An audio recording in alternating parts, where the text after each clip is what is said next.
I've been getting a lot of requests, guys, about how do I get started, what do I get started, what do I do to get started now that I'm interested in investing in the crypto market and cryptocurrencies.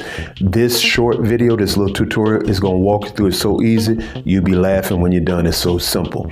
The next video will answer another one of the popular questions that I get is, how do I know what to invest in? Now that I'm interested in investing, how do I know what's a winner? How do I know what's safe? How to know when to get in, when to get out? The following video behind this one in the playlist, and it'll answer that question. But let's deal with where to get started, how to get started first. And I'm going to take you through 2 exchanges. So understand now, you have to have an exchange in order to do business on blockchain. You got to have an exchange that you deal with, and you can have more than one exchange. And you got to have a wallet. That's where you keep your money, basically your digital currency. Now, I want to say something about wallets. A wallet can either be a physical device. You've probably seen it. It looks something like a USB device, but it's very different. It's encrypted to the max. You can either do that, or you can have a wallet online. These are very popular. So I'm going to walk you through just one example of one type of wallet you can have, and one example of one type of exchange you can have. There are literally hundreds, and there are many you can choose from, okay? And I'm also saying at the same time, if you choose to use the link that I provide down below in this video to enroll or to get started with one of these exchanges, I get a little cash, a little ching, and you get a little ching. This is free crypto that we both receive for you using the link. You don't have to, but if you do, they call it an affiliate link, okay? Let's jump in. Okay, so now I'm going to walk you guys through how to set up a Coinbase account and make a Bitcoin transfer. First of all, you're going to go to coinbase.com and click on Get Started. Enter in your first and last name, your email address, and choose a password. Check that little box and click Create an Account. Then you have to agree to all of their privacy policies and verify your email address. Once you've verified your email, you have to set up 2-factor authentication. With Coinbase, you don't have the option of opting out of it. So you're going to select your country, enter in your phone number, and click to have the code sent via text to your phone. Once you get the text, you enter in the code and submit it, and then you have to verify your identity. You're going to enter in your birth date, address, and apparently now you have to say what you're using Coinbase for, what your source of funds are, and what your current occupation is.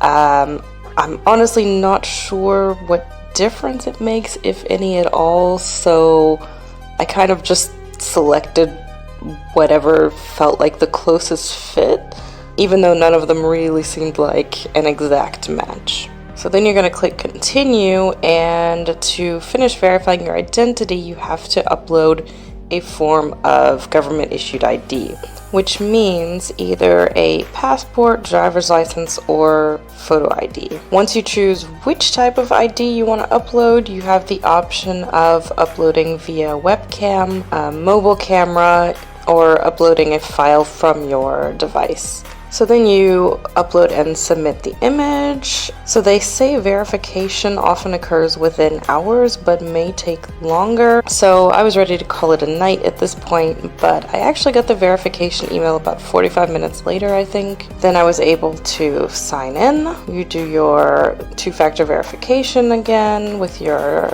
text message code. And if you check the box there, that means that you don't have to enter in the code for the next 30 days, which is pretty practical if you don't happen to have your phone on you when you're trying to log in. Once the code has been verified, you also have to authorize the device you're using. So you're going to get an email for that containing your location and IP address, and have to authorize it to make sure that no one is trying to hack into your account. Okay, so Coinbase is asking to verify my ID before I can complete the transfer. I immediately got an email from them explaining what was going on, and I also got text message. So they're making sure that nobody has unauthorized access to my account. Yeah, and now I'm being required to verify my ID. So I'm gonna click on driver's license and upload the scan of my driver's license. So I've got the front side and the back side. Alright, click continue. And now they want me to take a selfie to confirm that I am the person on the ID that I just uploaded. So I'm gonna have to allow them to see me and take a picture. Now they're verifying my ID. This is something that's not gonna happen to you if you just recently created an account. This is something that happens if you haven't used your account in a long time, or you clear your cache and all of your cookies and they don't recognize the device or your location, and they just want to make sure that nothing suspicious is going on and you are who you say you are. Okay, took just a few minutes, but I did get the email saying my ID has successfully been verified. Okay guys, so congratulations, you just crossed the first milestone. You set up an account with Coinbase. It's just one example of many. Coinbase is an exchange, but Coinbase also has the Coinbase wallet. But the fact that you have your account set up now, you're now able to use both. So we actually killed two birds with one stone. How about that? Bam!